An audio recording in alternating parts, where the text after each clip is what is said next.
الحمد لله الذي بيده تصريف الأحوال وتخفيف الأثقال، والصلاة والسلام على سيد الهادين إلى محاسن الأفعال، وعلى آله وأصحابه وأتباعه المضارعين له في الصفات والأعمال.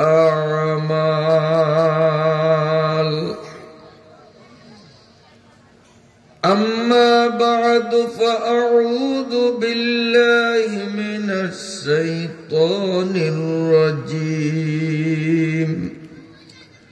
بسم الله الرحمن الرحيم.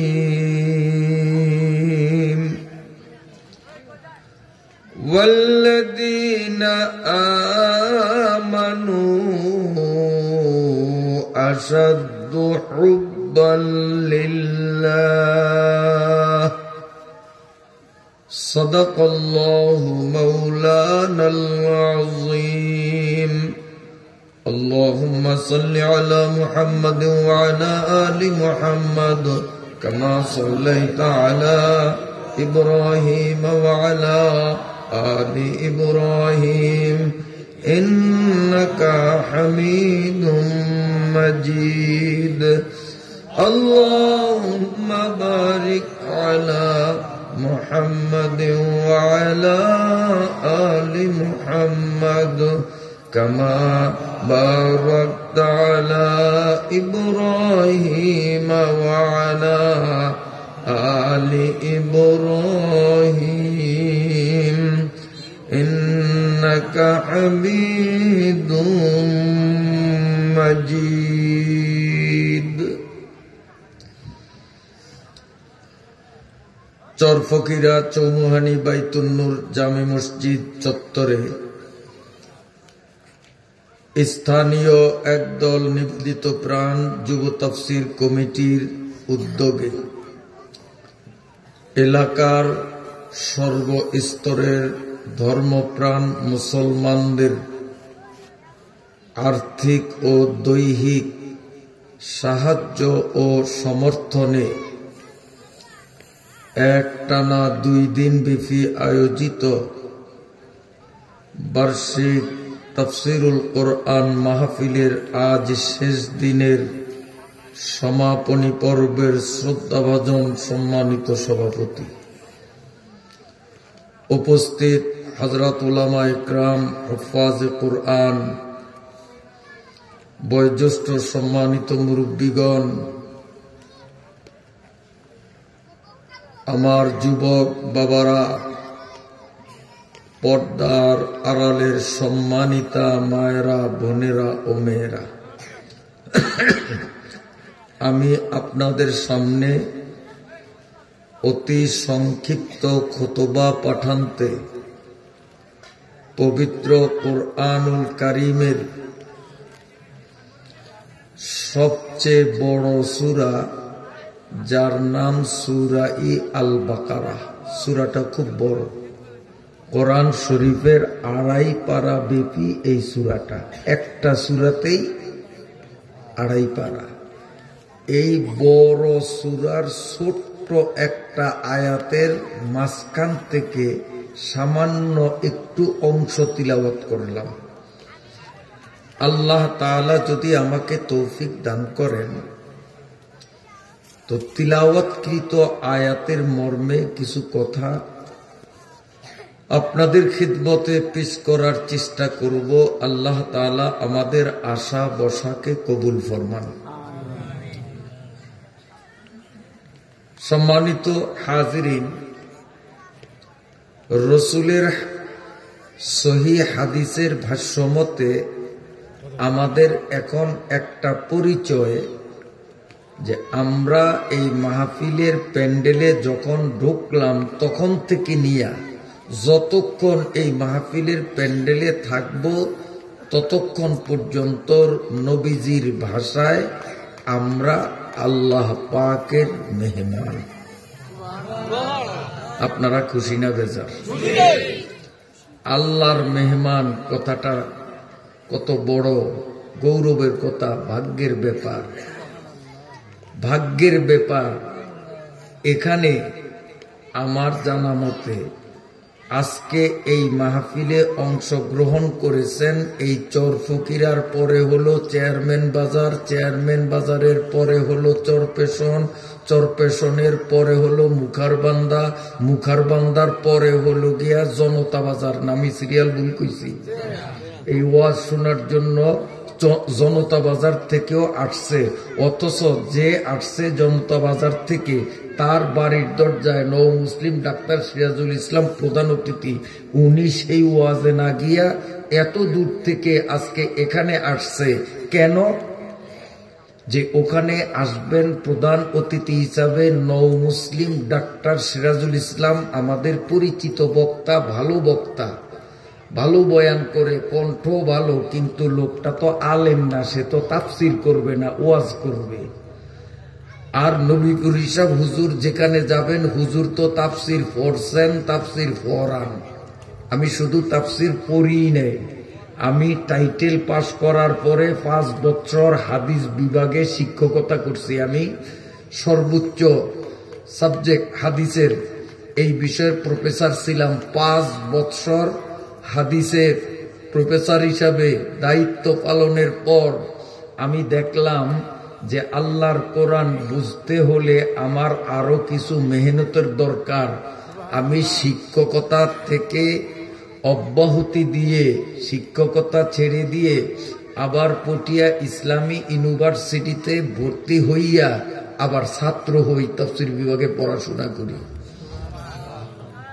এবং সেখান থেকে তাফসীর বিভাগে পড়াশোনা করার পর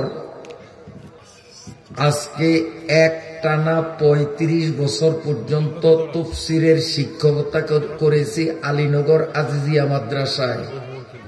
এর বাইরে আরো কয়েকটা মাদ্রাসায় হাদিস এবং তাফসীর বিষয়ে প্রফেসর হিসেবে দায়িত্ব পালন করেছি।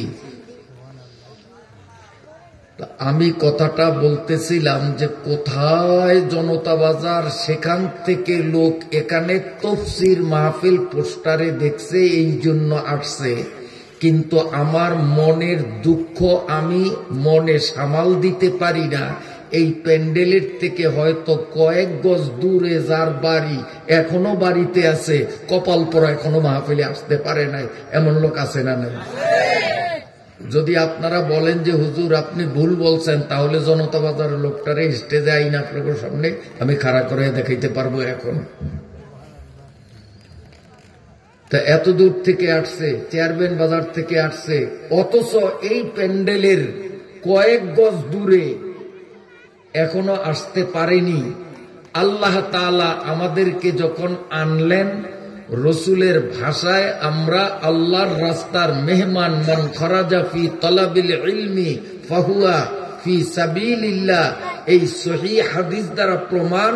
যতক্ষণ আমরা এই মাহফিলে বসা থাকব ততক্ষণের জন্য আমরা আল্লাহর রাস্তার মেহমান। সুবহানাল্লাহ সবাই বলে নেয়।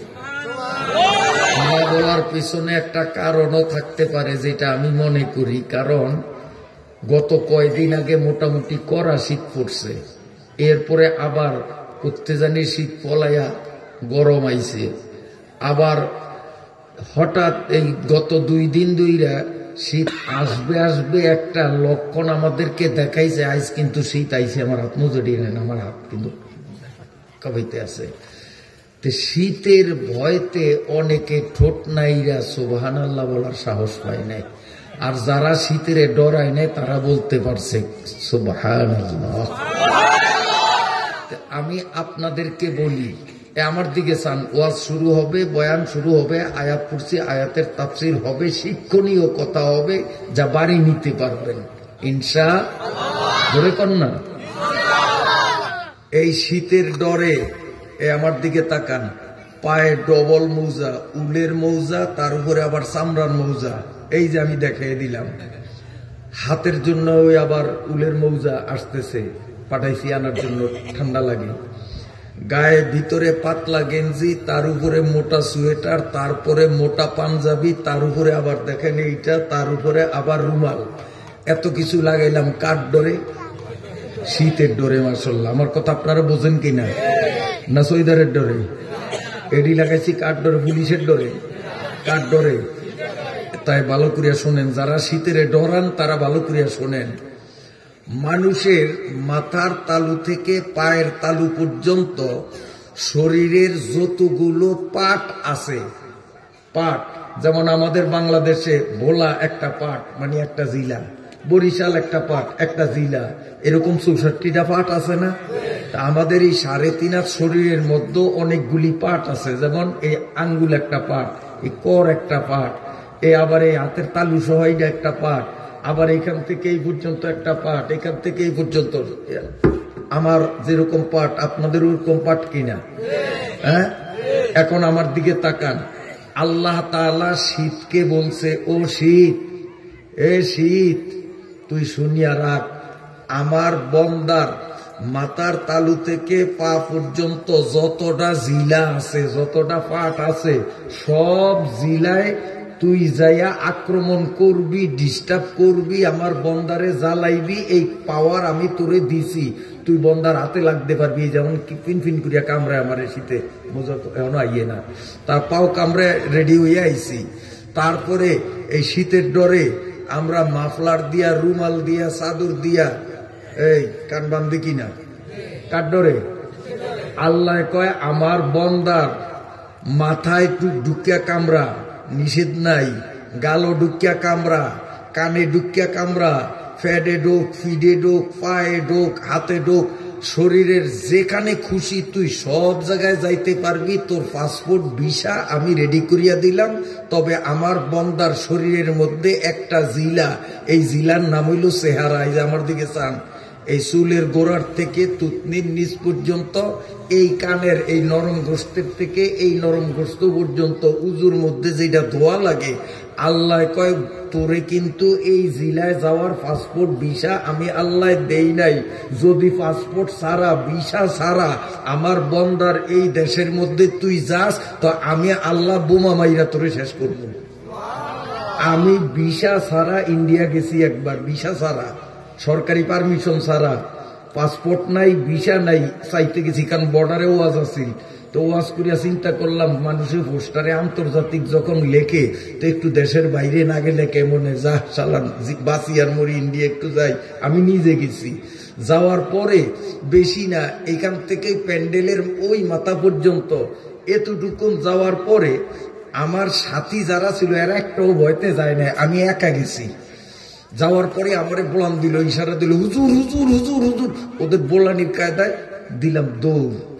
দৌড় দিয়েছেন কি হিসেবে, একটা ইন্ডিয়া আইসি, একটু ঘুরিয়া গাড়িয়া চাবো, ঘুরিয়া ঘুরিয়া নিয়ে ও হাজার জীবনে করম লাগতো না। ওই দেখেননি গাড়ি আইতেছে, ইন্ডিয়ার বাহিনীর গাড়ি, ঠুস করিয়া কামারিয়া দিত। ও হাজার কাম হইতো না, এহেরে সিট করিয়া ফালাইয়া দিত। কারণ পাসপোর্ট নাই, ভিসা নাই। ইন্ডিয়ার পুলিশে পাইলে আমারে সেভ করতো, ওরা সংকেত না দিলে কিন্তু আজকে আপনাদের এখানে আসতে পারতাম না। কথা বোঝেন নাই? পাসপোর্ট ভিসা থাকলে পুলিশের বাপের ক্ষমতা ছিল আমার গুলি করার, কিন্তু পাসপোর্ট ভিসা নাই দিককেই তো আমি আইতে হইছে। আল্লাহ কয়, ও শীত আমার বন্দার রানে কানে ফেডে ফিডে হাতে পায়ে সব জায়গায় যাওয়ার তোর পাসপোর্ট আছে, যাইতে পারবি, কোনো অসুবিধা নাই। কিন্তু আমার বন্দার চেহারার মধ্যে তুই যদি যাস, তো আমার বিএস বাহিনী কিন্তু রেডি রাখছি, বোমা মারিয়া তোরে শেষ করবো। শীতের কয় শেষ করবো, শীতে কয় কা সব জায়গায় যাইতে পারবো, আল্লাহ জায়গায় যাইতে পারবো না কা? আল্লাহ কয় ইয়াসিন নবীপুরি যখন নাকি তাফসির করব, তো শীতের ডরে কান যেরকম রুমাল দিয়া বাঁধছে, তুই যদি তার নাকে কানে চৌকে যদি যাস, ঠোঁটে যাস, তো শীতের ডরে সে তো রুমাল দিয়া মুখটা এইরম বাঁধব। এরম বানতাম না? আর আমার শ্রোতা যারা, আপনারাও তো মুখ এরম বান্ধা লাগতো। তা আমি দেখতাম না আমার শ্রোতাদেরকে, আমার শ্রোতারা দেখতো না আমার মতো বক্তারে। ওয়াজ মজা লাগতো নি? আপনারা এখন এ মজা লাগতো নি? একটু চোখ বন্ধ করেন, সবাই চোখ বন্ধ করেন, 1 মিনিট চোখ বন্ধ করেন। এখন যে বন্ধ করছেন, চোখ যদি আর না খোলেন, আমারটাও বন্ধ। এখন যদি এই অবস্থায় ওয়াজ চলে, আমি ওয়াজ করিয়া মজা পাইবি না, আপনারা শুনিয়া মজা পাইবেন না, হাসা কথা করে পাইবেন। কারণ বক্তায় যদি শ্রোতা না দেখে, শ্রোতায় যদি বক্তা না দেখে, তো সেখানে কথায় মজা হয় না, আর ওই কথা দিলের মধ্যে তাসিরও করে না। কথা বুঝাইতে পারছি? তো এই জন্য আল্লাহ শীতের কিন্তু এই দেশে ঢোকার পাসপোর্ট ভিসা দেয় নয়, এই আমারও না আপনারও না। এই জন্য ওই যে রুমাল দিয়া সবাই বাঁধছে, মাফলার দিয়া বাঁধছে, কিন্তু মুখ বাঁধছে এরকম একজনও আছে? হ্যাঁ, যদি শীত এখানে আইতো তো ওয়াজের শেষে বাড়ি যাওয়ার সময় শীতের ডরে যখন গামছা দিয়া এইভাবে যখন একেবারে কি কয় গামছা দিয়ে এরকম মুখটারও বাঁধতেন, তখন উষ্টা খাইয়া যদি সারা খাজুর গাছের উপরে পড়তেন, তো অবস্থাটা কেমন হইতো এরকম। ফাঁসা রাস্তার পাশে যদি ভাঙ্গা জোড়া খাল থাকতো, সেখানে পড়তেন, ঠ্যাং ভাঙতো না? না ভাঙতো? আল্লাহ কয়, তুই খবরদার আমার বন্দার এই জায়গা জীবনেও যাইতে পারবি না। এই জায়গায় গেলে আমার বন্দার বড় বিপদ। ওয়াজে আইতেও ঝামেলা, যাইতেও ঝামেলা। চেয়ারম্যান বাজার থেকে সদাই করিয়া বাড়িতে যাবে, শীতের ডরে যদি এরকম চোখ টোক সহ মুখ টোক সব ঢাকা রাখে, তো হয়তো খালে পড়বে, নইলে খাজুর গাছের চারার উপরে পড়িয়া হাসপাতালে যা শীতে তখন লাগবো। তো শীত এনো আইতো পারছে? এনো শীত আইতো পারবো? পারবো? তো এনো শীত নাই, তাইলে ঠোঁটো শীত আছে। যেহেতু এই দেশের মধ্যে ছোট তো একটা অঞ্চল, শীত আছে, তাই এখন সুবহানাল্লাহ কইতে ডর আসেনি। যারা এই কথাটা জানেন নয়, তারা শীতের ডরে ঠোঁট লাড়েন নয়, সুবহানাল্লাহ কম নয়। এখন যদি বুঝিয়া থাকেন যে না আমার এন শীত নাই, লাল্লে লাড়তে পারি, অসুবিধা নেই, তারা একটু ইনশাআল্লাহ বলিষ্ঠ কণ্ঠে বলেন সুবহানাল্লাহ। আর একটা কথা কমু আমারটা কই, আপনি গোটা না, আপনি গোটা আপনারা বিচার করিয়েন। আমি যখন আডি, আমি কিন্তু ঠ্যাং দিয়ে আডি, পাও দিয়ে আডি, হাত দিয়ে আডি না। আপনারা সরফকির মানুষ, হাত দিয়ে আডেন না ঠ্যাং দিয়ে আডেন? হ্যাঁ, তাহলে মিলে ঠিক আছি তো আমরা? আমি কিন্তু ভোলার মানুষ, পাও দিয়ে হাঁটি, আর আপনারা চরফুকের মানুষ মনে হয় হাত দিয়ে হাঁটেন, ঠ্যাং ঘুরমিল দিয়া। কি দিয়ে হাঁটেন? পাও দিয়া যখন হাঁটেন, তা হাত দুইটা ঘুম যায় না, হাত দুইটা লড়ে। খেয়াল করেন, হাত লড়ে যে কেমনে লড়ে কইতেন পারেন না। আমি এখন শিখিয়ে দেবো, ওয়াজের পরে বাড়ি যাওয়ার সময় পরীক্ষা করবেন যে আসলে যে হুজুরে কইছে কথাটা সত্য কইছে না মিথ্যা কইছে। বাড়ি যাওয়ার সময় আমি বাস্তবে দেখাইয়া দিই আমারটা। আমি যখন হাঁটি পাও দিয়া, হ্যাঁ, তখন অবস্থা হয় এমন, যখন ডাইন পাওটা সামনে থাকে তখন কিন্তু বামারটা পিছে থাকে। ডাইন পাও থাকে সামনে, তখন বাম হাতটা থাকে পিছনে। হ্যাঁ, না ভুল বলছি, ডাইন পাও যখন সামনে থাকে তখন ডাইন পাও পিছনে থাকে, ডাইন হাত পিছনে থাকে। বাম পা যখন পিছনে থাকে, বাম হাত তখন সামনে থাকে। ঠ্যাংও আগ পিছ হয়, হাতও আগ পিছ হয়, কিন্তু সমানে না, উল্টা ফুলটা। মানে ডাইন পাও সামনে আর ডাইন হাত পিছে, বাম পাও সামনে, বাম হাত পিছে। আবার যখন বাম পাও পিছনে যায় তখন বাম হাত কিন্তু সামনে আইয়ে। আমরা যাওয়ার সময় খেয়াল করি রান্নার সমাজ কি কেন? আমার প্রশ্ন হলো, হাঁটবো ঠ্যাং দিয়া, আতলারনের দরকারটা কি? আতলার কি পথকে বেশি আগ্রহী বলি, তা আটটা লাড়েন কেন? আজকে একজনও হাত লাড়তে পারবেন না। এই যারা গামছা লইয়ে আইছেন সবাই গামছা দিয়ে হাত বান্ধিয়া বাড়ি যাবেন, কারণ আটবেন ঠ্যাং দিয়ে, হাত লাড়তে পারবেন না। তো আমরা কবেন যে হুজুর তো আপনি তো ওয়াজ করেন মুখ দিয়ে আপনি আতলারেন আপনার আতেরও গামছা দিয়া বাঁধবো। এখন আমার আজ যদি গামছা দিয়া সোফার লগে বাঁধবেন, এদিক খেয়াল করেন, আগে আমি ওয়াজের ফিল তৈরি করি। আমরা গ্রামের মানুষ জ্বালাগুন এমনি হালান না, আগে আল সইয়া মই দিয়া বিছনাটারে তৈয়ার করেন, এরপরে বীজ ফালান, যে না ফালাইলে এবার সারা উঠবো। তা আমিও তফসিরের এই জ্বালা বিছনাটারে একটু এখন সইতে আছি। এগুলি তফসিরও না ওয়াজও না, এখন একটু সইয়া জ্বালা বিছনাটারে রেডি করি, তারপরে তফসিরের আডি রুম ইনশাল্লাহ কামও লাগবো। আমার দিকে চান আমি ওয়াজ করি মুখ দিয়া না হাত দিয়া? এই কথা কর না কা আপনার বক্তা বানিয়ে দিন, কারণ কাল তো ওয়াজ হইব না, এই জন্য আইজ আপনার ইনশাল্লাহ বক্তা বানিয়ে দেবো। আমি ওয়াজ করি মুখ দিয়া না হাত দিয়া? হাত আমার দোনোটা লড়ে না না লড়ে? লড়ে কা। আমি মুখ ওয়াজ করি মুখ দিয়ে, হাত লড়ে কা। আজ যদি লড়তে না দেন, আজ যদি সোফার লগে বান্ধিয়াতন, তাইলে কিন্তু আমার ওয়াজ 10 মিনিটও টিকে কিনা সন্দেহ। তার কারণ এই হাত নড়াটা বক্তাকে জিহ্বা নাড়তে সাহায্য করে। পথচারী যখন পথ চলে তখন তার হাত নাড়ানিতে পা চলাকে সাহায্য করে। গামছা দিয়ে হাত বাঁধবেন, দেখবেন বাড়ি যাইতে লাগবে 2 ঘন্টা। আর হাত না বান্ধিয়া হাত যদি লড়তে থাকে আধা ঘন্টার মধ্যে বাড়ি যেতে পারবেন, কারণ হাত বাঁধলে ফাও কিন্তু চলবো না। কথা বোঝেন নাই? তাইলে এই হাত নড়ায় যেমন বক্তাকে বক্তৃতায় সাহায্য করে, পথিককে পথ চলায় তার হাত নড়ায় সাহায্য করে। এই ওয়াজ তফসির মাহফিলের ময়দানে শ্রোতারা যদি ঠোঁট নাড়িয়া জাগা মতো সুবহানাল্লাহ, জাগা মতো আলহামদুলিল্লাহ, জাগা মতো নাউজুবিল্লাহ এইভাবে যদি বলে, এইটাও বক্তাকে বক্তৃতায় সাহায্য করে। আপনারা বললে আমারটা সারা রাত বলিয়া শেষ করতে পারবো না। আর যেহেতু আপনারা হাত, আমি হইলাম ঠ্যাং, আপনাকে হাত না লড়লে আমার ঠ্যাং কিন্তু অচল হয়ে যাইব। এই জন্য আপনাকে হাত যদি লড়ে, হাত লড়ন মানে সুবহানাল্লাহ, আলহামদুলিল্লাহ, নাউজুবিল্লাহ, যা কখন দরকার বুঝিয়া শুনিয়া জাগা মতো যদি আপনারা বলেন, ফজর পর্যন্ত বয়ান করলো আমার বয়ান ফুরাইব না ইনশাআল্লাহ। তা আপনারা হাতের ভূমিকায় থাকতে রাজি আছেন ইনশাআল্লাহ? আল্লাহর নবীর ভাষায় এই মাহফিল ময়দানে বসার কারণে আল্লাহর রাস্তার মেহমান হওয়ার গৌরবে আমরা ধন্য হলাম। যে যে খুশি হয়েছি জোরে সোরে বলি আলহামদুলিল্লাহ। আমি আপনাদের একটা জিনিস জিজ্ঞাসা করি, আপনি সভাপতি সাহেবের কাছে বইছেন, কথার কথা আমাদের সভাপতি সাহেব কৃষিবিদ্যায় একবারে বিদেশ থেকে ডিগ্রি নিয়ে আসছে। একটা উদাহরণ দেই, উনি কৃষিবিদ্যা বোঝেন তো, এই চাষাবাদ করেন গ্রামের মানুষ, এগুলি কেমনে করতে হবে এটার উপর একটা ট্রেনিং আছে, শিক্ষা আছে, কলেজ আছে, ইউনিভার্সিটি আছে।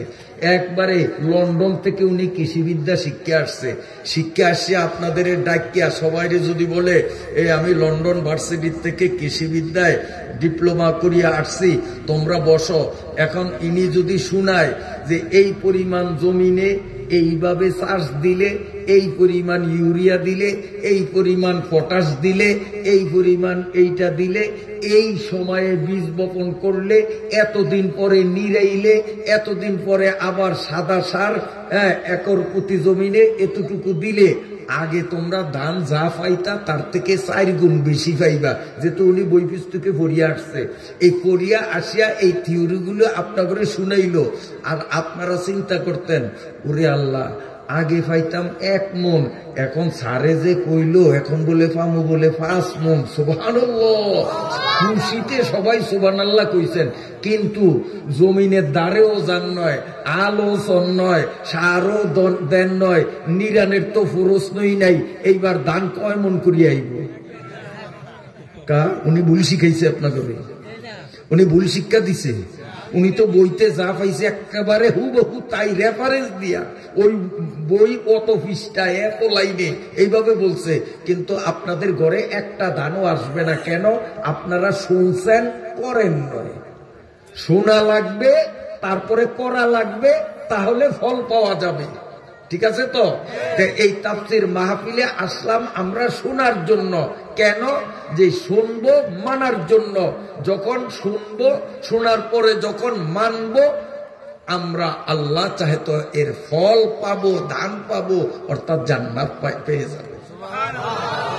এই সুবহানাল্লাহ বললেই কাম হবে না, কাজ করা লাগবে কিনা? আজকের মাহফিলে আল্লাহর কোরআন নবীজির হাদিস থেকে যেসব কথাগুলো আমরা শুনবো, শোনা পর্যন্তই শেষ না আমরা এগুলো মানবো এই নিয়তে শুনবো? হ্যাঁ, মানবো এই নিয়তে শুনবো ইনশাআল্লাহ। সবাই রাজি আছি? সবাই রাজি আছি? কে কে রাজি নেই হাত দেখান। 2-3 জন রাজি নেই লাগে। ও উড়িয়ে লেছে আর নামিয়ে লেছে। আসলে যারা উড়েছে আসছেন না, হেতে করে ভেঙ্গেন না। এইটুকু মানে জান্নাতের জন্য এত পাগল হইয়া গেছে, আমি যে কি কইছি এটা খেয়াল করে নয়, বেদিশায় জান্নাতের আশায় এত উড়েছে। আসলে যদিও উড়ানটা ভুল হয়েছে, কিন্তু উড়েছে বেদিশ হইয়া, জান্নাতের কথা উড়িয়া হুশ হারিয়ে লাইছে। এত বেহুশ হইলে হইব না, হুশ ঠিক রাখতে হইব। রাগ করছেন নি আমার কথায়? রাগ করছেন নি আমার কথায়? قال النبي صلى الله عليه وسلم من طلب العلم فأدركه كان له كفلان من الأجر ومن لم يدرك كان له كفل من الأجر سبحان الله সবাই সবাই সুবহানাল্লাহ। এই শোনেন একটা মজার কথা, যে আল্লাহ রাস্তার মেহমান হওয়াতে কি লাভ।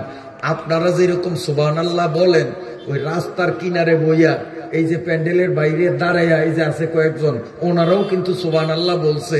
ওনাদের সুবহানাল্লাহ আর আপনাকে সুবহানাল্লাহ বেশ কম। কি দেখেন, দেড়াত জায়গার কারণে, খালি দেড়াত দূরে প্যান্ডেলের বাইরে দাঁড়াইয়া সুবহানাল্লাহ বলছে, আর তার দেড়াত দূরে প্যান্ডেলের ভিতরে বসে আপনারা সুবহানাল্লাহ বলছেন। 2 সুবহানাল্লাহ কত বেশ কম। শোনেন, উনি সুবহানাল্লাহ বলছে, ওনার আমল নামায় একটা সুবহানাল্লাহ জমা হইছে। আর এই সামিয়ানা তলে এই মাহফিল কমিটির ওগলার উপরে বসিয়া যারা সুবহানাল্লাহ কইছি একবার, আমাগো খাতায় লেখা হইছে 49 কোটিটা সুবহানাল্লাহ। আবারও 49 কোটিটা লেখা হইছে, আবারও 49 কোটিটা লেখা হইছে। মানে একবার কইলেই 49 কোটি। আর এই প্যান্ডেলের বাইরে যারা বলবে, একবার বলবে, তাদের খাতায় একটাই লেখা হবে, 2টা লেখা হবে না। আমাদের লেখা হবে কয়টা? 49 কোটি। প্রতিবারে 49 কোটি। এবার সুবহানাল্লাহ কয়েকবার কইছি, 49 কোটি বার আলহামদুলিল্লাহ আমলনামার মধ্যে ঢুকাইতে চাই, রাজি আসেননি? কয়বার কইলে 49 কোটিটা ঢুকবো? কয়বার কইলে? জোরে সোরে কোন আলহামদুলিল্লাহ। 49 কোটি বার আল্লাহু আকবারের সওয়াব জমা করি, জোরে সোরে কোন আল্লাহু আকবার। ওয়াজে আসিয়া ঠকছেন না দিচ্ছেন, এখন বাড়ির যাইলেও শুই, কারণ কত সওয়াব জমা হয়ে গেছে অল্পতে। তখন চিন্তা করেন, অল্পতেই যদি এত সওয়াব জমা হইতে পারে, তো বয়ানের শেষ পর্যন্ত থাকলে আরো যে কত হইব ইনশাআল্লাহ। এখন প্রশ্ন করবেন যে হুজুর এত সওয়াব দিয়া করমু কি? এরকম একটা কথা কয়নি আমাদের দেশে? অনেকে কয়, এরকম বলবেন না, ঈমান নষ্ট হয়ে যাবে, ঈমান নষ্ট হয়ে যাবে। এত সওয়াব দিয়া কি করমু? ওরে আল্লাহ, এত সওয়াব দিয়ে কি করবেন? তো এইটার একটা উদাহরণ দেখাই। সরফকিরা 1% জমিনের দাম যা সরফেশন শহরে একবারে ওই আপনার খাসমহল মসজিদের উত্তর পাশে রোডের সাথে 1% জমিনের মূল্য, আর সরফকিরার 1% জমিনের মূল্য তো 100 মান। 100 মান টাকা দিয়ে কিনুন যাইব না? ওইখানেরটা কিনতে আরো টাকা কম লাগবে। হ্যাঁ, অল্প বেশি না অনেক বেশি? আইয়েন বাদ দেন, ঢাকা গুলশান বনানীতে যদি 1% কিনতে চান, তো ওই সরফেশন 1% যে ইটিয়া দিয়ে কিনুম, ইটিয়া দিয়ে কিনতে পারবো তো? আইয়েন বাদ দেন, মক্কা শরীফ যারা হজ করছেন হাজি সাহেবরা, এই যে কবুতরে আদার খায়, ওখানে যদি 1% কিনতে যান, ঢাকা গুলশান বনানীর 1% জমিনের যেই দাম, ওই দাম দিয়ে কিনতে পারবে? টাকা আরো কম লাগবো। হ্যাঁ, ওরে বস্তায় বস্তায় টাকা লাগবো কিনা। তাহলে বোঝা গেল যে আমাদের এই পৃথিবীতেই তো দেখি এখানে জমিন কিনতে লাগে 2 লাখ টাকা, ওখানে জমিন কিনতে লাগে 9 লাখ টাকা, ওইখানে কিনতে লাগে 2 কোটি টাকা, ওইখানে কিনতে লাগে 10 কোটি টাকা। জমিন কিন্তু সমান, স্থানের পরিবর্তে দামের পরিবর্তন হয় কিনা, ব্যবধান হয় কিনা। মদিনার পয়গম্বর রাসূল আকরাম সাল্লাল্লাহু আলাইহি ওয়াসাল্লাম বলেছেন, সহিহ হাদিসে বর্ণিত, আপনারা হাল চাষ যারা করেন, গরু ঠিক মতো যাতে কাজ করে, গরু পরিচালনার জন্য যে আলিয়াটনা ব্যবহার করেন, কি কোন এটারে আপনারা আলিয়াটনা, এই আলিয়াটনা আমার দিকে চান। আমার নবী বলেন জান্নাতের মধ্যে এই আলিয়াটনারে কাইট করিয়া শোয়াইয়া রাখলে আলিয়াটনার নিচে যতটুকুন জমিন, জান্নাতের এতটুকুন জমিন কিনতে 7 আসমান 7 জমিন বিক্রি করলেও ওই লাঠির তলের জমিনের মূল্য দেওয়া সম্ভব হবে না। লাঠির তলের জমিন ক্যালকুলেটর দিয়ে ওইটারে হিসাবে আনা যায় না। কোন সার্ভেয়ার এত অল্প জমিনের কালিক করতে পারবে না। কালিক বুঝেননি? কালিক করতেও পারবে না। সেই জমিনের যদি এত মূল্য, এই দুনিয়ার 10টার সমান জমিন আল্লাহ সবচেয়ে গরিব জান্নাতীরে দিলে তার কত সওয়াবের দরকার। দুনিয়ার টাকার নাম হলো টাকা, আর মাওলার জান্নাত কিনতে হয় যেই টাকা দিয়া, সেই টাকার নাম হলো সওয়াব।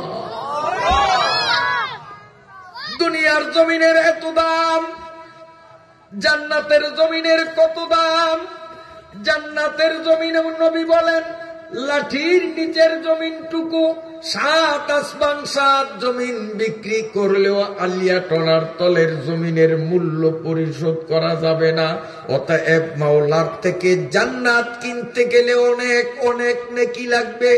এত নেকি কামাই করার বয়স আমাদের নাই, সময় নাই, শক্তি নাই। এই জন্য আল্লাহ এবং আল্লাহর রাসূল আমাদের এই সুযোগ করিয়া দিলেন। যদি বুদ্ধি খাটাইয়া ওই সুযোগটারে কাজে লাগাই, অল্পতেই অনেক সওয়াবের পাহাড় বানাইয়া ফেলাই। এই চরফকিরার মানুষের জন্য 2 দিন ব্যাপী তাফসীরুল কোরআন মাহফিল। আল্লাহর মেহেরবানিতে এইখানে হওয়া মানি যে এই প্যান্ডেলের তলে বসিয়া এই এলাকার মুসলমানরা একবার সুবহানাল্লাহ বলবে, আর তার আমলনামার মধ্যে কতবার লেখা হবে? কয়নাকা 49 কোটি বার। কারণ মাওলার জান্নাত কিনতে অনেক সওয়াব লাগবে। এত সওয়াব কামাই করার শক্তি নাই, তাই সহজে বেশি সওয়াব কামাই করার জন্য আল্লাহ এই মাহফিলটা দিয়েছেন। আপনারা খুশি না বেজার? আমি জিজ্ঞাসা করি, মাগরিবের পরে এক হুজুর বয়ান করছে, এশার নামাজের পরে আমার ছেলে বয়ান করছে। সেও 3 বছর আগে আল্লাহর ফজলে মাওলানা হয়েছে। আমার ছেলে মাওলানা মিকাইল সংক্ষিপ্ত সময় আপনাদের সামনে কোরআন হাদিস থেকে আলোচনা করেছে। তার আগে আপনাদের দাওয়াতি মেহমান, পোস্টারিং মেহমান মাগরিব থেকে এশা পর্যন্ত বয়ান করেছে। এমন কোন বাপের পুত আছেন বুকে হাত দিয়া বলতে পারেন হুজুর 2 হুজুরের কোন হুজুরে কি বলছে 100তে 100 সব বয়ানগুলি আমি শুনাইয়া দিতে পারবো? কয়জন আছেন? কজন আছেন? বাদ দিলাম। আমি স্টেজে আসার পরে, এই চেয়ারে বসার পর থেকে এই 5-7 মিনিট যা বলছি, আমার হুবহু প্রতিটি কথা মুখস্থ আপনাদের হয়ে গেছে, শুনাইতে পারবেন। এরকম কজন আছেন? নাই, একজন নাই, আমিও নাই। আমাকে যদি বলেন আমিও পারবো না যে হুজুর আপনি যা বলছেন সেই কথাগুলি আবার শোনান, হুবহু শুনাইতে পারবো না, বেশ কম হবে। আমারও স্মরণ নাই, কেউ ঠিক কিনা? তবে একেবারে যে কিছু পারবো না তা না, ওই আপনাগরে যদি দাঁড় করে দেই তো মাগরিবের পরের হুজুরের বয়ানের আংশিক শুনাইতে পারবেন, সব পারবেন না। আমার ভূতের বয়ানেরও 2-4টা কথা শুনাইতে পারবেন, সব পারবেন না, ঠিক না বেটি? قال النبي صلى الله عليه وسلم من طلب العلم فأدركه كان له كفلان من الأجر ومن لم يدرك كان له كفل من الأجر। আমার নবী বলেন, ওয়াজ মাহফিলে, তাফসীর মাহফিলে সুযোগ পাইয়া এলাকার মুসলমানরা যায় যদি বসে আর বক্তা যদি ওয়াজ করে, বক্তার মুখ থেকে যতটা কথা বাহির হবে এই কথাগুলোর মধ্যে যেই পরিমাণ কথা শ্রোতায় মুখস্থ রাখতে পারবে আল্লাহ তাকে প্রতিটা কথায় ডবল ডবল সওয়াব দিবে। আর বক্তায় বলিয়া গেছে, শ্রোতায় মনে রাখতে পারে নাই, ভুলিয়া গেছে, কিন্তু শুনছিল, মনে নাই। আল্লাহর নবী বলেন, মনে নাই তাতেও ঠগে নাই, আল্লাহ তারে একটা সওয়াব দিবে। মনে থাকলে ডবল সওয়াব, ভুলিয়া গেলে সিঙ্গেল সওয়াব।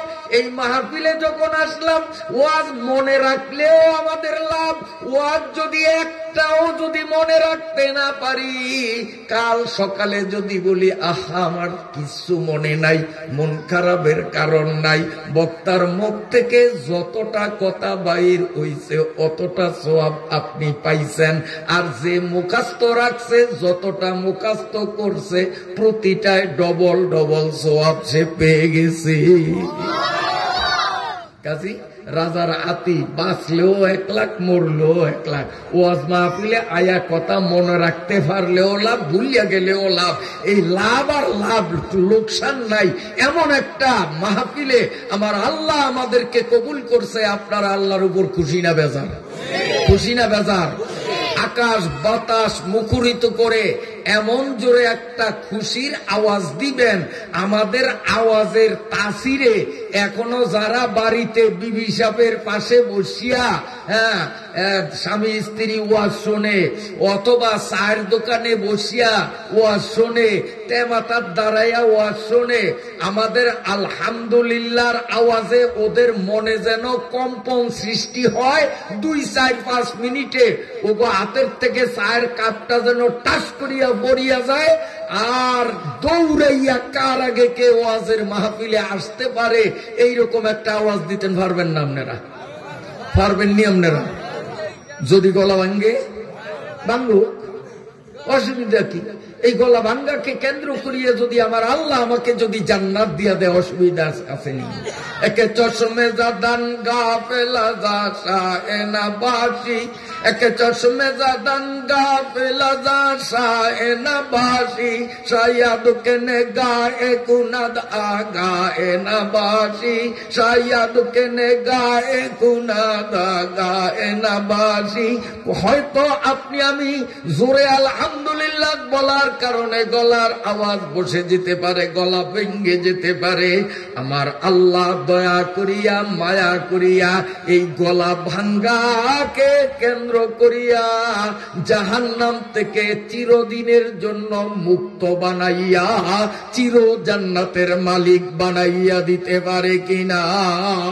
দর্দে দিলকে ওয়াসতে পয়দা কিয়া इंसान को, वरना तौअत के लिए कुछ कम न करो बिया, वरना तौअत के लिए कुछ कम न करो बिया। আল্লাহ পাক কত ফেরেশতা বানাইছেন, তার কোনো কুল কিনার নাই। আমার দিকে তাকান, হাদিসে আছে প্রতিদিন ফজরের টাইমে 70,000 ফেরেশতা আসমান থেকে জমিনে আসে।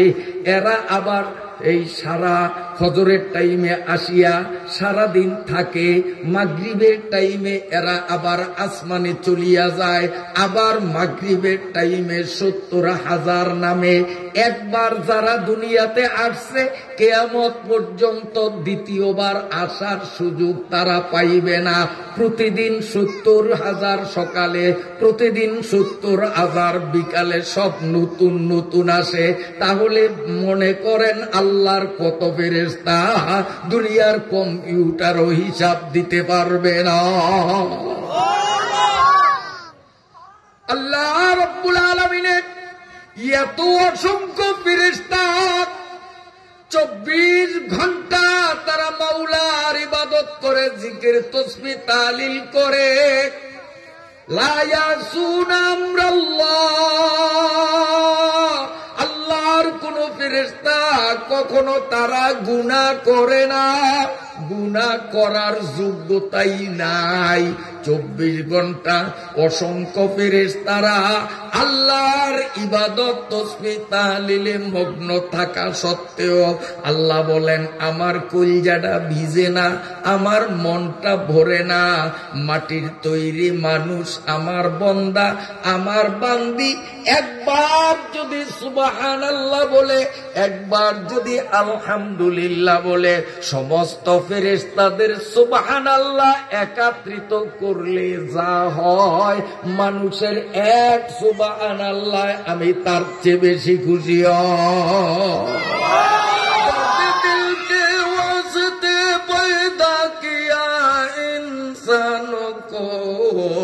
वरना तो आत के लिए कुछ कम न ते करो बिया।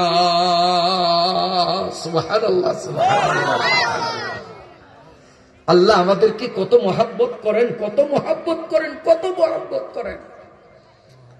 কোন দিক যান কথায় কথা আসে, না বলিও পারি না। শোনেন একটা মজার কথা, আল্লাহ তাআলা আসমান থেকে কতটা কিতাব পাঠাইছে আপনারা কেউ বলতে পারবেন? হুজুররা ছাড়া বাকিরা, হুজুররাও কোয়েন না। কয়টা? কয়টা?